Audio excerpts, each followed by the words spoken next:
ആപത്തുകൾ രോഗങ്ങളും നഷ്ടങ്ങളും എന്നെ ജയിക്കയില്ല. എന്റെ അധ്വാന ഫലം ഞാൻ തന്നെ അനുഭവിക്കും. എന്റെ അധ്വാന ഫലം ഞാൻ തന്നെ അനുഭവിക്കും. ഞാനും എൻ കുടുംബവുമോ യേശുവെ ആരാധിക്കും.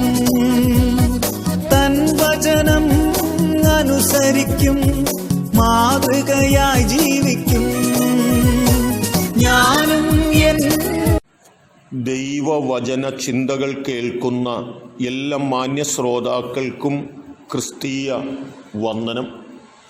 ഇയ്യോബിൻ്റെ പുസ്തകം 12-ാം അധ്യായം 14-ാം വാക്യം, അവൻ ഇടിച്ചു കളഞ്ഞാൽ ആർക്കും പണിതുകൂടാ എന്നുള്ള വചനമാണ്.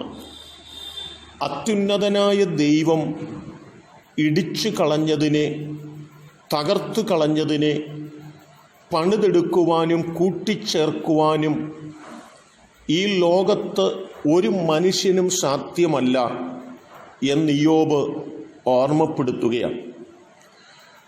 ദൈവത്തിൻ്റെ കർമ്മ പദ്ധതികൾക്ക്, ദൈവത്തിൻ്റെ നിയോഗങ്ങൾക്ക്, ദൈവത്തിൻ്റെ ആലോചനകൾക്ക് വിരുദ്ധമായി ഈ ലോകത്താർക്കും ഒന്നും ചെയ്യുവാൻ സാധ്യമല്ല എന്ന് ബോധ്യപ്പെടുത്തുന്ന ചിന്തകളാണ്. ഉൽപ്പത്തി പുസ്തകം 11-ാം അധ്യായത്തിലേക്ക് നാം കടന്നു വരുമ്പോൾ, പ്രളയശേഷം പെട്ടകത്തിൽ നിന്ന് പുറത്തിറങ്ങിയ ആളുകൾ വീണ്ടും വർദ്ധിക്കുവാൻ ആരംഭിച്ചപ്പോൾ നിമ്രോദ് ബാബേൽ ഗോപുരം പണിയുവാൻ ആഗ്രഹിച്ചു. ജനം ചിതറിപ്പോകാതിരിക്കുക എന്നതായിരുന്നു നിമ്രോദിൻ്റെ ലക്ഷ്യം എന്ന് പറയുന്നത്.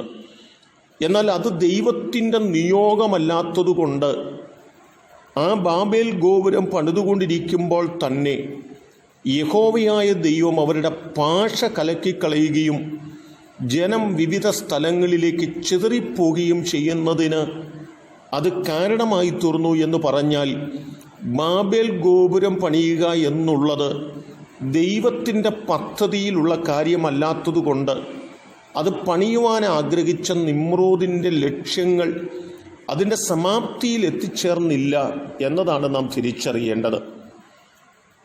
യോശുവയുടെ പുസ്തകം 6-ാം അധ്യായം 26-ാമത്തെ വാക്യത്തിലേക്ക് നാം കടന്നു വരുമ്പോൾ, യെരിഹോ പട്ടണത്തെക്കുറിച്ച് ഒരാലോചന പറഞ്ഞു. ഈ പട്ടണം ഇനിയും പണിയപ്പെടുവാൻ പാടുള്ളതല്ലെന്നും പട്ടണം പണിയുവാൻ ആരെങ്കിലും ആഗ്രഹിക്കുന്നു എങ്കിൽ അവൻ ശപിക്കപ്പെട്ടവനാണെന്നും അങ്ങനെ പണിയുവാൻ ആഗ്രഹിക്കുന്നവൻ്റെ മൂത്ത മകനും ഇളയ മകനും അത് പണിയുന്ന സമയത്ത് തകർന്നു പോകുമെന്നും ഓർമ്മപ്പെടുത്തുകയുണ്ടായി. രാജാക്കന്മാർക്ക് എഴുതിയ 1-ാം പുസ്തകം 16-ാം അധ്യായം 34-ാമത്തെ വാക്യത്തിലേക്ക് കടന്നു വരുമ്പോൾ, അത് പണിയുവാൻ ആഗ്രഹിക്കുന്ന ഹിയേലിനെക്കുറിച്ച് ഓർമ്മപ്പെടുത്തുന്നുണ്ട്. ദൈവത്തിൻ്റെ പദ്ധതിക്ക് വിരുദ്ധമായി, ദൈവത്തിൻ്റെ നിയോഗങ്ങൾക്ക് വിരുദ്ധമായി ഹിയേൽ യെരിഹോ പട്ടണം പണിയുവാൻ ആഗ്രഹിച്ചു. അതിൻ്റെ അടിസ്ഥാനമിട്ടപ്പോൾ മൂത്ത മകനും അതിന് പടിവാതിൽ വച്ചപ്പോൾ ഇളയ മകനും പട്ടുപോകുവാനായിട്ട് ഇടയായി തീർന്നു എന്ന് നമുക്ക് കാണുവാൻ സാധിക്കുന്നുണ്ട്. ഞാൻ ഈ വചനങ്ങൾ ഓർമ്മപ്പെടുത്തുന്നത് അത്യുന്നതനായ ദൈവത്തെ സാക്ഷി നിർത്തിക്കൊണ്ട് ഇയ്യോബ് പറയുകയാണ്, ദൈവം ഇടിച്ചാൽ അത് പണിയാൻ ആർക്കും കഴിയുകയില്ല. ദൈവം പണിതാൽ അതിടിക്കുവാനും ആർക്കും കഴിയുകയില്ല എന്ന് നിങ്ങൾ തിരിച്ചറിയുവീൻ എന്ന പദമാണ്. എന്നെ കേൾക്കുന്ന പ്രിയപ്പെട്ടവരെ, പണിയുവാനും ഇടിക്കുവാനും കഴിവുള്ളവൻ ദൈവമാണെന്നും നമ്മുടെ ജീവിതത്തെയും നമ്മുടെ ജീവിത സാഹചര്യങ്ങളെയും നമുക്ക് വേണ്ടുന്നതൊക്കെയും പണിതു തരുവാൻ ദൈവം വിശ്വസ്തനാണെന്നും ദൈവം കൂടെ ഇല്ല എങ്കിൽ നമ്മെക്കൊണ്ടൊന്നും സാധ്യമല്ലെന്നും തിരിച്ചറിഞ്ഞുകൊണ്ട്, ദൈവമായ കർത്താവേ, അങ്ങ് എന്നോട് കൂടെ ഇരിക്കണമേ, അങ്ങ് എനിക്ക് വേണ്ടി ചിലത് പണിത് തരണമേ എന്ന് പ്രാർത്ഥിക്കുന്ന ഒരു പ്രാർത്ഥനാ മണ്ഡലമായി നമ്മുടെ ജീവിതം തീരേണ്ടതിന് നമുക്ക് ദൈവസന്നിധിയിൽ നമ്മെ സമർപ്പിക്കുന്നവരായി തീരാം. അതിന് ദൈവം നമ്മെ സഹായിക്കട്ടെ. കരുണയുള്ള ദൈവമേ, നല്ല കർത്താവേ, ഞങ്ങൾ പണിയുമ്പോൾ തന്നെ അത് ദൈവത്തിൻ്റെ ഹിതമോ എന്ന് തിരിച്ചറിയുവാനും ഞങ്ങളോടൊപ്പം ദൈവത്തിൻ്റെ സാന്നിധ്യം അനുഭവിച്ചുകൊണ്ട് പണിതെടുപ്പാനും ഞങ്ങളെ സഹായിക്കണമേ. ദൈവം ഇടിച്ചു കളയുന്ന ഒരു ജീവിതമായി ഞങ്ങളുടെ ജീവിതം തീരാതെ ദൈവത്താൽ പണിയപ്പെടുന്ന ഒരു ജീവിതമായി ഞങ്ങളുടെ ജീവിതം തീരുവാൻ ഞങ്ങളെ സഹായിക്കണമെന്ന് ഞങ്ങൾ ദൈവത്തോട് പ്രാർത്ഥിക്കുന്നു. ഈ ദൈവവചന ചിന്ത കേട്ട് എല്ലാവരെയും അനുഗ്രഹിക്കണം. നന്മ കൊണ്ടും അനുഗ്രഹം കൊണ്ടും നിറയ്ക്കണം. യേശു കർത്താവിൻ നാമത്തിൽ തന്നെ.